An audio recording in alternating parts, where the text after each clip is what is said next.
Muy buenos días, alumnos del primer curso. Hoy vamos a continuar el desarrollo de la clase de Historia del Paraguay a través del modo virtual. En la primera clase nosotros habíamos hablado un poco del concepto de historia, las fuentes de la historia.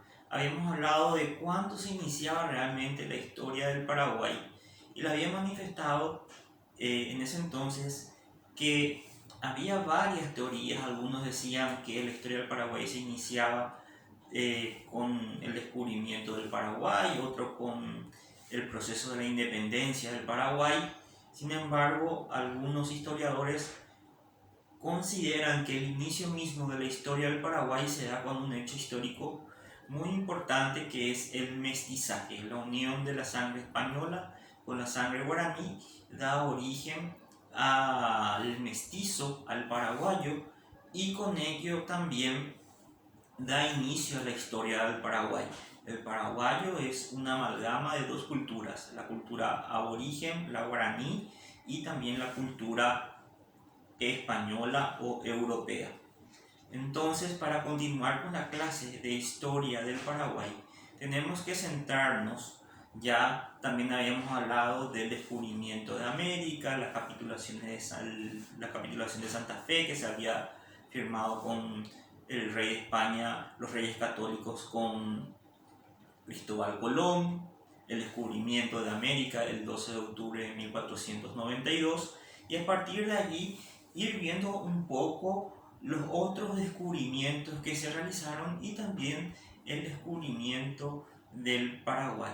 Entonces, aquí en la pizarra podemos observar que el Paraguay fue descubierto por tierra por el marinero Alejo García en el año 1524.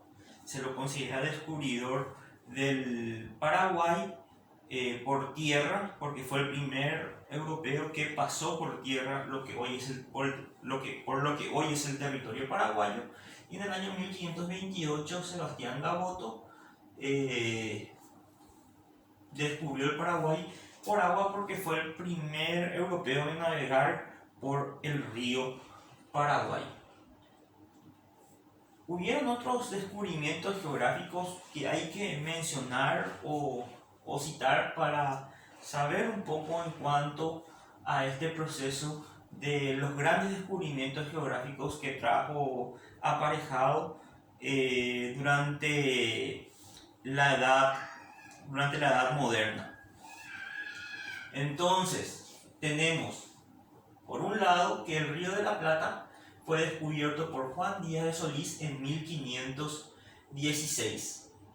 El Océano Pacífico por Vasco Núñez de Balboa en el año 1513.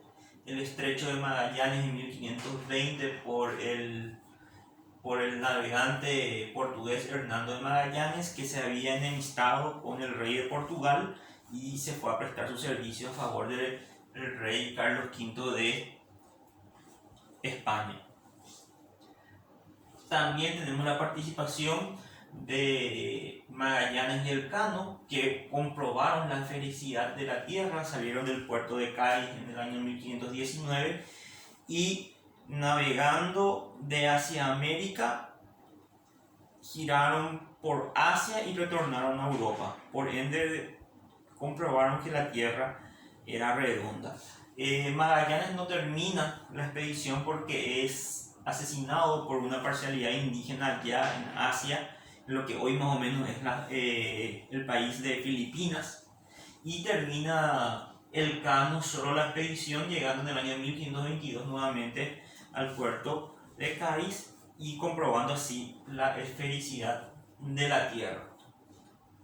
Otro hecho importante que se da en este tiempo de la conquista, porque todavía no estamos hablando de la colonización de las colonias españolas aquí en América, sino más bien es el tiempo de las conquistas, o sea, asegurar territorio para después colonizar. Acuérdense que los españoles se encontraron con una civilización muy rica, que eran la civilización autóctonas, la las civilizaciones propiamente, digamos, originarias aquí en América. Se encontraron con los guaraníes, con los aztecas, incas, araucanos, charrúas, con muchas civilizaciones indígenas que eran propias de América. Algunos fueron dóciles y los que no fueron dóciles, bueno, hubieron grandes peleas, grandes enfrentamientos por la conquista de estos territorios y el sometimiento de los aborígenes al hombre blanco, a la raza blanca, al europeo. Bien, siguiendo un poco con un tema bastante importante, es el tema del primer adelantado del Río de la Plata. En 1535, don Pedro de Mendoza llega a un acuerdo con los reyes de España, en donde a él se le nombraba gobernador general por los territorios a descubrir y un porcentaje de todas las riquezas que él, digamos, obtenía, y otro porcentaje en mayor medida que iba destinado también para la corona española, ¿verdad? Entonces él recibe el título de el primer adelantado del Río de la Plata, don Pedro de Mendoza, que en el año 1536 funda el puerto Nuestra Señora de los Buenos Aires, y junto con la expedición de don Pedro de Mendoza vinieron personajes muy importantes para lo que va a ser la historia del Paraguay. Junto a don Pedro de Mendoza vinieron, por ejemplo, personas como Juan de Ayolas, lugarteniente, segundo al mando de don Pedro de Mendoza; Domingo Martínez de Irala, que era el segundo de Juan de Ayolas; Juan de Salazar Espinosa y Domingo de Mendoza. O sea, vinieron gente que van a construir lo que después sería la rica historia del Paraguay en tiempo de la conquista y la colonización. Domingo Martínez de Irala, por ejemplo, podemos considerarlo como el fundador o el creador del Paraguay. Con él se convirtió el Paraguay en el epicentro de la metrópoli española en América. Legalizó el tema del mestizaje, la unión entre españoles y guaraníes, como un hecho de unidad, de pacificación, para que no haya grandes conflictos con los pueblos originarios. Juan de Salazar Espinosa y Domingo Mendoza estuvieron involucrados en la fundación de Asunción. O sea, junto con la expedición de don Pedro de Mendoza, primer adelantado del Río de la Plata, vienen personas muy importantes que van a servir para la construcción de la historia del Paraguay.